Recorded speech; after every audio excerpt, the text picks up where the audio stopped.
নমস্কার বন্ধুরা, আমি আজকে আলুর চিপস তৈরি করব। তাই জন্য আলুগুলোকে ভালোভাবে স্লাইস করে কেটে নিয়েছি। নিয়ে আলুগুলোকে পরিষ্কারভাবে জলের মধ্যে বেশি করে একটু জল দিয়ে ধুয়ে নিচ্ছি।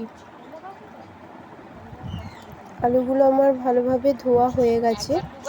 আলুগুলো সিদ্ধ করব, হালকা সিদ্ধ করব, তার জন্য কড়াই আলুগুলো আমি নিয়ে নিলাম। সব আলুগুলো কড়াই ধরছিল না বলে একটা বড় গামলা নিয়ে তার মধ্যে রেখে আমি গ্যাসের ওভেনটা জ্বেলে দিলাম।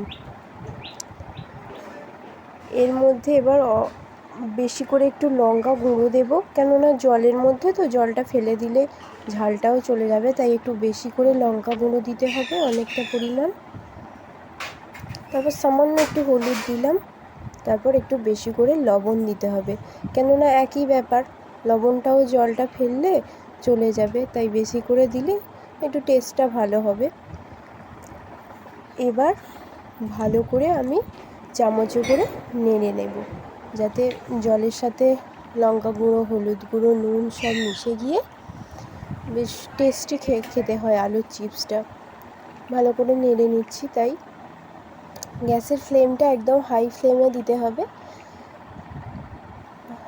দিয়ে এবার আমি, ওটা বড় জিনিস তো, তাই চাপা দেওয়ার জন্য একটা বড় গামলা ব্যবহার করলাম। এটা 5 মিনিটের জন্য হাই ফ্লেমে ফোটাতে হবে। তারপর এগুলোকে আমি আস্তে আস্তে ছাঁচার সাহায্যে ছেঁকে নিচ্ছি।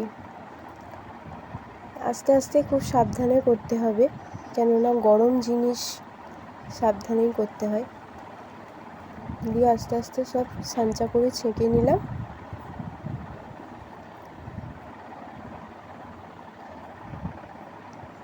ছেঁকে নেওয়ার পর এটা আমি ছাদে এনেছি। ছাদে একটা লম্বা করে কাপড় পেতেছি। কাপড় পেতে কাপড়ের ওপর একটা একটা করে আলু দিয়ে দিতে হবে, যাতে রোদের আলোয়, রোদের তাপে এটা ভালো করে শুকিয়ে যেতে পারে। দিয়ে দেখুন ভালো করে কেমন মেলে দিয়েছি। এগুলো শুকিয়ে গেছে, এগুলো একবারে শুকিয়ে খটখটে হয়ে গেছে। আপনাদেরকে আমি ভেজেও দেখাবো। এই দেখুন, এবার আমি ভাজবো। কড়াই তেল নিয়েছি, তেলটাকে গরম করে ফেলেছি, দিয়ে চিপস দিয়েছি, আলুর চিপস।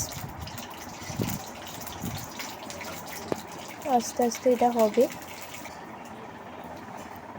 দেখুন কেমন ভাজা হচ্ছে।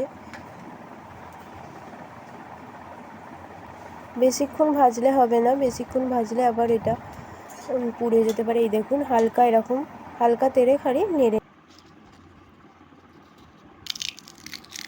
দেখুন কত সুন্দর হয়েছে চিপসটা আমাদের।